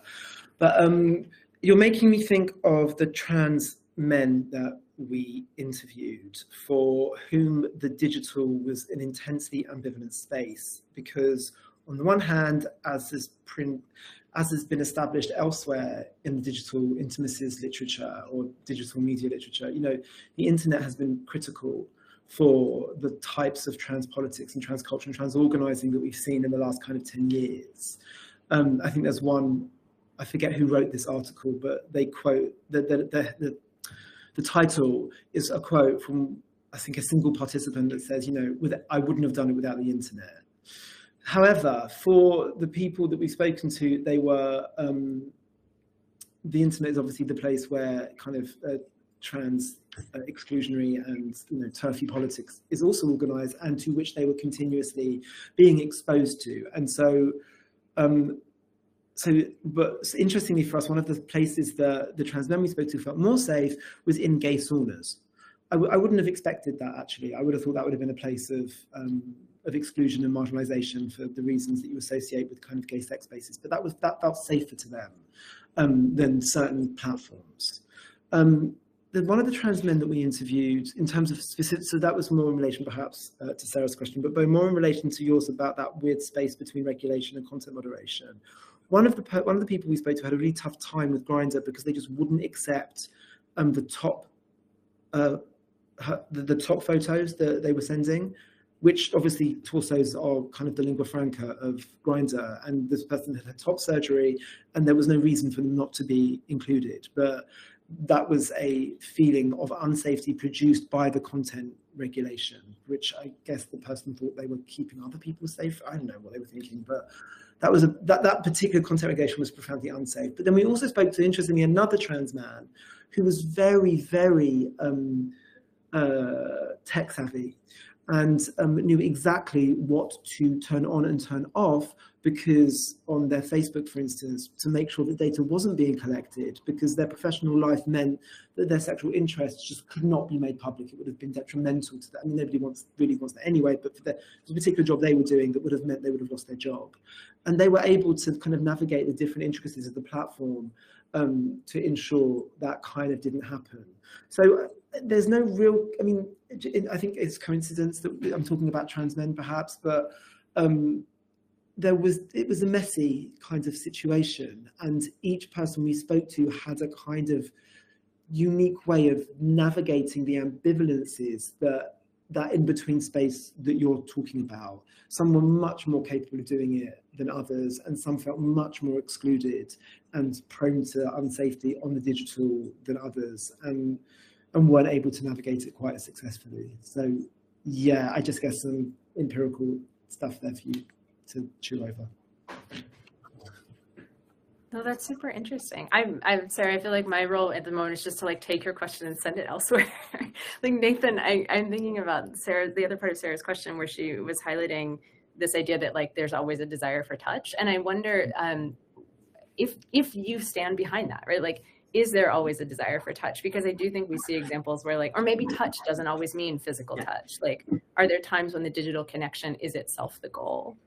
That's what I was going to say. Like when I talk about like touching other people through the digital, I mean in the broader sense of like affecting others, and being affected. But touch is all like touch, actual touch is a part of that as well, which is why the haptic stuff and the teledildonic stuff is so fascinating, just kind of watching it evolve in real time. And I can't wait to read your book, Bo, by the way, because I taught David Levy's book on sex robotics. Hard pass. This whole book, I hope he's not present. This whole book is being angry about that. I figured it was, because I was like, it's all about like the dame de voyage and all of that. And I don't know where it fits, but I've been thinking about this since the start of your talk, and just thinking about the notions of safety and control, and that kind of anecdote about the first sex doll sexually transmitted disease being kind of gonorrhea passed from a sailor to their captain, when the sailor that had the sex toy thing went on leave, and then the captain used it, and then they got gonorrhea from each other. Fascinating in itself. But it also brings me back to, I guess this notion of safety and consent there's a lot of questions around that with, like, I guess if we can get into sex robotics in general, like notions of the discourses that these sex robots are kind of encoded with in their training sets. For example, the ones that are programmed to require consent to use, but also in doing that, it could, you don't have to necessarily play by those rules, and it could be an instance of, enabling a rape fantasy. And also David Levy, problematic though he is, raised an interesting point in a recent paper about, what happens if you have a fully embodied sex robot that could like come on to a person. Like, we're talking, what is the consent question when it is coming from an automaton towards a human person, and what could be considered unwanted sexual advances, and then just insert all the questions about AI, robotics, and agency there. Who's at fault if an autonomous car runs somebody over? Who's at fault if a robotic automaton sexually assaults somebody? And these are science fictional questions, kind of, but also not necessarily, because they're at the point where it could be actionable now. I mean, you do have, sex robots are mostly just heads now, but you do have some experimental models that have the ability to move, and they could like touch somebody in an unwanted or unexpected way. So this becomes a huge question. And then another thing for me is thinking about, and this comes back to streaming, and you saw the rise of sex devices synced up with video chats and with recorded videos on platforms like CamSoda, who I think partnered with Kiru Teledildonics. That really took off during the pandemic, because a lot of sex workers brought their work practices onto these websites because they needed to, or expanded work that was already being done there. But it raises the question of, what if a stream got hacked? What if like a virtual lovemaking session that was supposed to be private got leaked in real time, or in a recorded fashion, and that got out? These are legal questions that have not really been tested yet either, but it becomes very real in a world where there's a Canadian sex toy manufacturer called, I think it's Standard Innovation, that got there was a huge class action lawsuit, and with a $5 million settlement, because their WeVibe sex toys were recording time of use, setting, temperature, all of this data without consent that was never disclosed in the terms of service. So yeah, all of these things are being worked on right now, and it's really undiscovered country.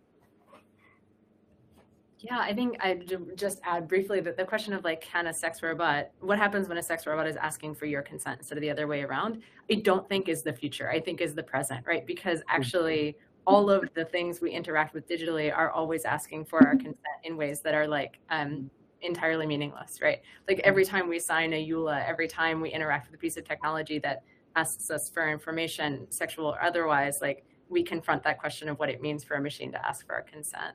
And I would just like put a shout out to Joseph Nguyen's work. He's a game scholar, but also a tech scholar, and he's recently came to the University of Michigan. But he's working on a whole book about consent and tech and kind of how tech has taught us to conceptualize consent that should be really fabulous. We do have a question in the chat, so I will read that. So regards to that challenge of defining intimacy in context of the digital, if streaming brings us closer in familiarity / vulnerability, what roles might propinquity or parasociality play redefining / understanding digital intimacy? I can jump in on that one. That's a great question. So one of my chapters is about how people used Animal Crossing New Horizons during the pandemic as kind of alternative social space, both for social interactions, visiting each other's islands, hosting parties, birthday parties, graduations, even weddings, funerals, memorials. But a huge part of that was parasocial interactions with the characters in the video games, and this has always been the case, both in video games as well as just reading a book. And you're spending time with people you're interested with or characters you're interested with. It's a parasocial interaction. It's a form of intimacy. It is sometimes a deeply involved one. It could impact your identities. Maybe you cosplay and wear elf ears out in public. There's 1,000 different ways, but within these kind of video game spaces, which I really found it really fascinating, it's that more interactive element where you can be conversing with them, canned responses, but now increasingly you have like Gen AI mods and entire games kind of built around informing character conversations with NPCs with a Gen AI in the background. That becomes incredibly interesting, potentially super duper problematic, but where you could be having these novel conversations. And for a lot of people, it was super comforting. It was a way of reestablishing a bit of an everyday routine of having the ability to walk through a town, talk with people, visit people's houses, or animals' houses, but things you couldn't do during the pandemic, which was really meaningful to people. There was another, it's just a random video on the internet, but it's about a person who, oh no, it was a news article, who watched this Adam Savage video during the pandemic. And at one point, he's just kind of talking like in a very first person kind of way, talking to someone, and they broke out crying because they realized they hadn't had someone interact with them in that way in such a long time, and it was so meaningful. It was completely canned. It wasn't live. It wasn't streaming. It was just a recorded video, but it felt enough like a one-on-one reaction that it provoked a huge emotional response in them. They started crying, and that's something I think about a lot.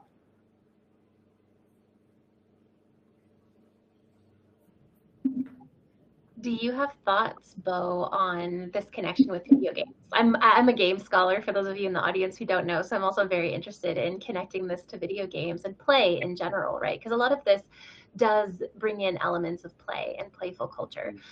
But Bo, a lot of your work has looked at, questioning the idea of fun in relation to play, right? Like, do games necessarily have to be fun? Are they always fun? I think you can ask the same thing with these, with intimacies, and even just like sex and sexuality, right? In some ways, there are elements of like very much not fun to this, but there are also elements of fun and enjoyment and play and playfulness. And there are obviously also a lot of porn games, right? And also a lot of fun art made of characters that people have, you know, feelings for or sexual fantasies for, that kind of thing. But given that video games are sort of at this kind of like intersection of digital sort of technologies, but also intimacy, especially depending on who you're playing with, that kind of thing, I was wondering if you, as a game scholar, had thoughts you wanted to add on to there.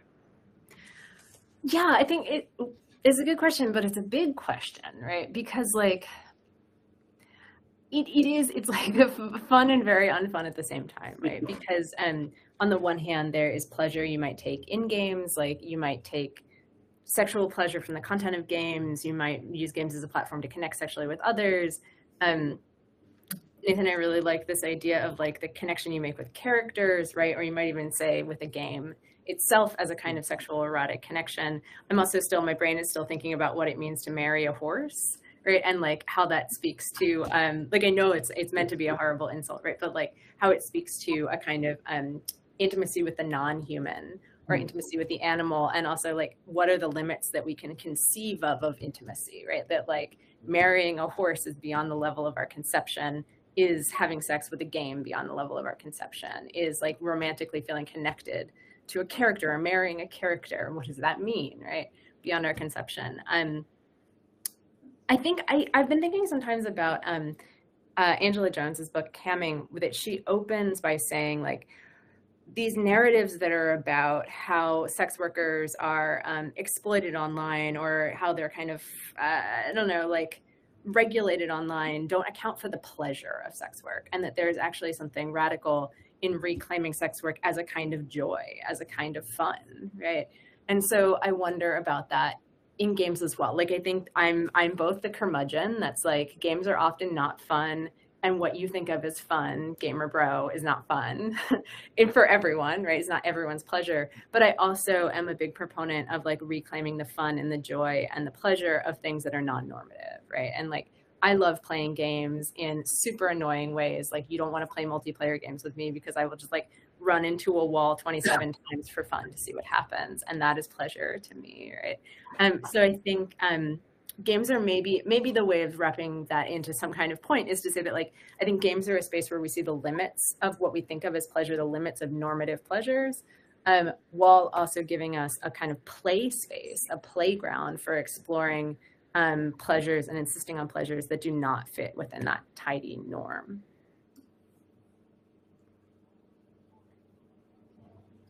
I'm a big fan of games as playgrounds, right? And what does it mean to take a rule-bound space and instead insist on it as a space of play? And something like kink culture, right, plays in that same tension, right? Like play, that is a space of play that can also be highly rule-bound. And how do we make space for alternative pleasures by playing within and resisting against and complying to highly rule-bound sexual cultures? Absolutely. It's the whole language of play parties and play spaces. Yeah.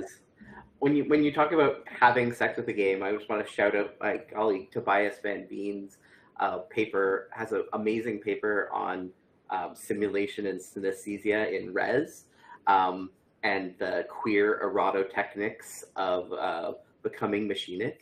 That's in our intersexual automations book. It's talking about how it's like this music, kind of like Guitar Hero, but like in a fantasy kind of setting, but it shipped with this vibrating peripheral that was absolutely used for sex. So it was kind of like was that like a virtual Kegel sizer linked to Flappy Bird in one of your slides, though? Yeah, that was very much like that. I was like, wow, like I saw that, I'm like, I know exactly what that is. That's amazing. It makes me so sad that I'm coming to you from my home office and not my office because I have the original Res Trans vibrator normally behind me. So thank you for that shout. Amazing. I keep getting that Kegel game advertised to me on social media, and I'm like, oh no, they know I've given birth and that I need to do more Kegels. I had a question for Jamie, since you hadn't had a chance to chat about this too much. I was really interested. So I know it wasn't a huge percentage of your participants, but 8 of them I saw identified as having a disability. And I was wondering if we could talk a little bit about the intersection of sort of accessibility, disability, and technology in this sense, right?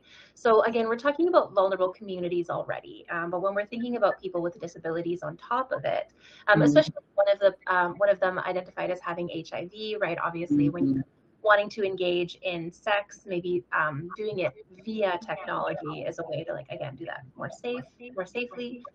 But basically, for a lot of folks who have disabilities, there is this sort of element of, technology is necessary for these things. Like, it's not like a sort of extra kind of special thing. It's like, no, this is actually literally necessary for me to even be able to engage in this at all, let alone all the safety and consent issues that we talked about earlier. So I was wondering if you had any, if your participants with disabilities talked a bit about their use of technology. Did you see it as different or sort of in a different category, or did you want to speak to that at all? And if anybody else has any thoughts on where disability sits at the intersection of this, I'd love to hear it. Yeah, I mean, the 8 people had wildly varying disabilities, and what living with HIV means in London at this moment is, or Edinburgh, it's it's a different thing to not have decreased motor disabilities. So we ended up, we wrote a chapter about our trans participants. We wrote a chapter about the participants of colour, but the disability wasn't something consistent enough. So there's no big kind of takeaway.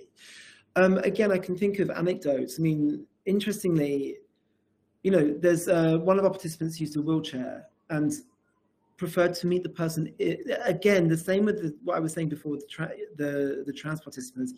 Being in a public space is safer in some ways than inviting someone back to your house. One of the people who lived with cerebral palsy invited people back to his house, and he was taken advantage of for that reason. And so the hookup, using the app without being able to get the vibe of the person and inviting them over, put them at risk. The person with the wheelchair realized that at the point of the interview, and was saying that there was always a kind of procedure by which they would meet in a gay bar or a gay pub or somewhere safe, publicly. So there was a way that the technology, just in your question, Sarah, it was like, well, the technology becomes a necessity. Well, again, it was ambivalent. For some people, it is a necessity for the reasons you're talking about, but for some, it adds a layer of unsafety in which meeting in real life, at least in a public way with other people around you, made them safer. The person with cerebral palsy also had trouble using the phone because they couldn't use their fingers and hands in the way that the touchscreen kind of was necessary to, actually. So there's ways that the disability made the use of technology inaccessible. So technology wasn't the solution or didn't improve their intimacy, their intimate lives in that way.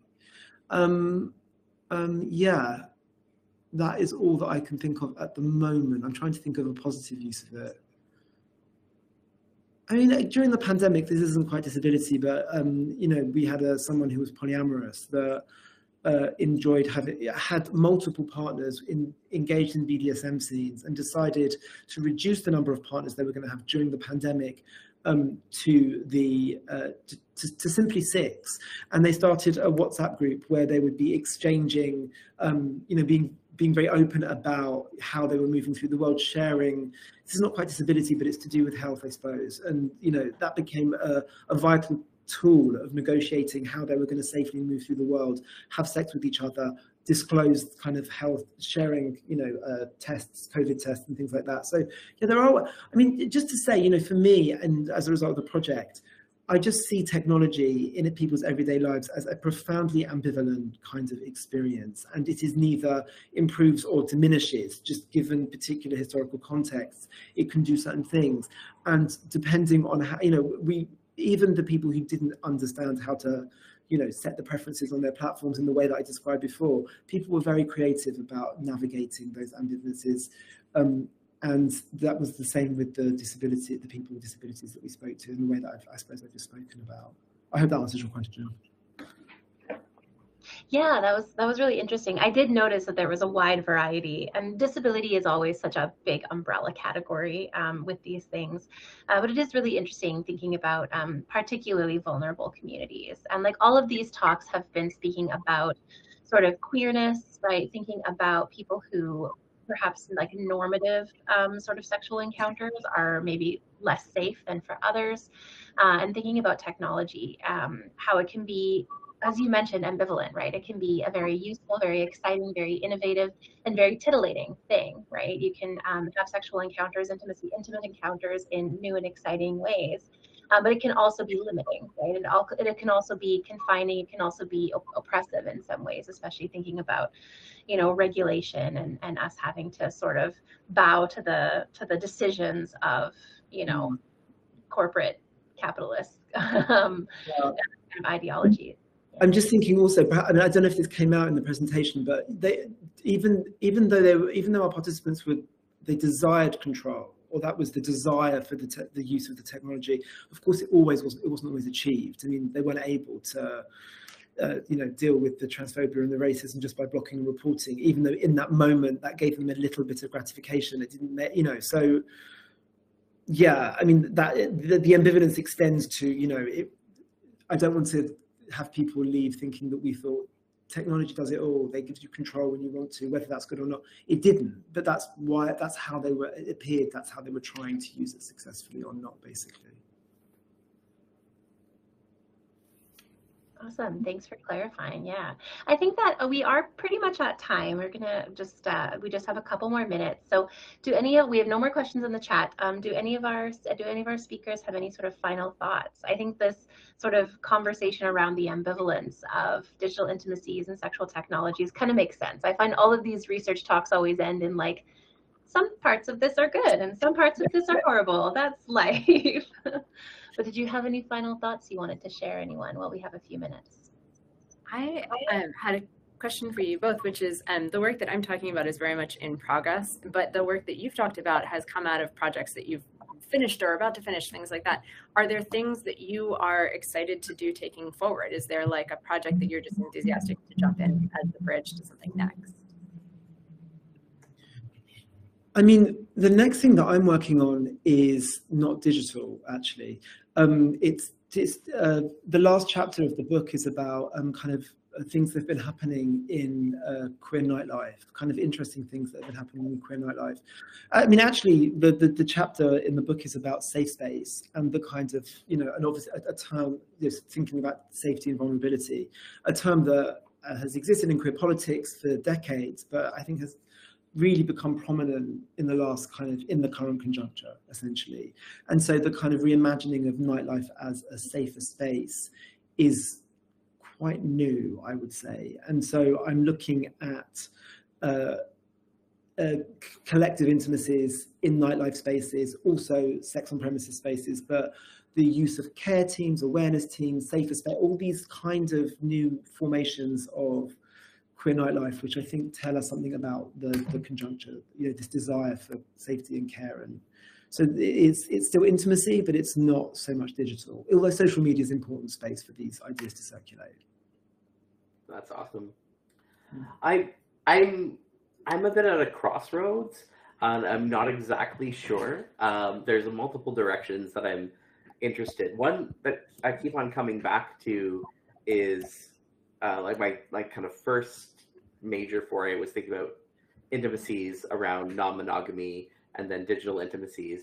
But I've also been increasingly thinking about space intimacies, like the kind of the thinking through things like space tourism and war in space, connections around just what's going on with respect to that. How there's a really interesting talk at the Canadian Communication Studies Conference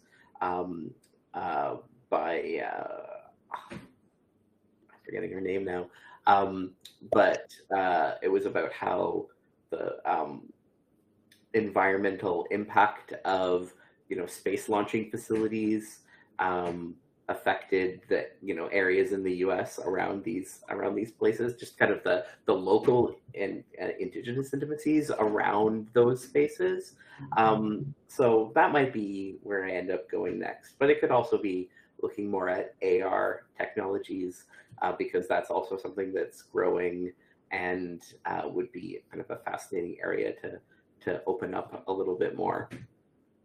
What about you, Bo? What's next on the horizon for I was you? going to say, give us space intimacies. I'm so into that. I'm always doing a million things. I think the live streaming, this live streaming sex book needs to happen. This project on the history of swingers is like in that archival state where everything is a giant conspiracy map. Like, I don't know if you can see it behind me on my wall, like full sticky note mode. But I've also, in the world of doing too many things, been working on a project that would be cool to develop more on LGBT switchboards and the way that telephone technologies in the 70s and 80s were really key for forming sexual communities, and the hotlines that were really prevalent and have been kind of forgotten in this media history were key for AIDS information by the time we hit the AIDS crisis, but also before that for nightlife communication, finding spots for connection. I've been doing primary research at the New York Public Library on the gay hotline that was there in New York, that was kind of the biggest operating hotline in the 70s and 80s. So that's on my horizon. That's amazing. Yeah, it's cool stuff. That all does sound amazing. So we are at the end. I invite everybody to keep an eye out for these future works by our fabulous speakers. And we can't really give like an actual round of applause, but thank you so much for joining us and for your amazing talks and your conversation. This was really, really great. Thank you. Yeah. Thank you. Yeah. Thank you. Trevor, did you want to have any final plugs for anything, or should we just say keep an eye out for more PRI sponsored events? Well, I want to thank you for today's event. That was fantastic, and thanks all presenters. Really appreciate that. And we're going to take this video and upload it onto our YouTube channel within the next few days. So keep an eye out for that, and we'll include our next newsletter. So keep your eyes open for other news from the Posthumanism Research Institute. So thank you, everybody, and thank you again, Sarah, for proposing this in the first place. It was fantastic. It was a pleasure. Thanks, everybody. Thanks, everybody. Thanks, Sarah. Thanks, Trevor. Bye. Bye. Bye.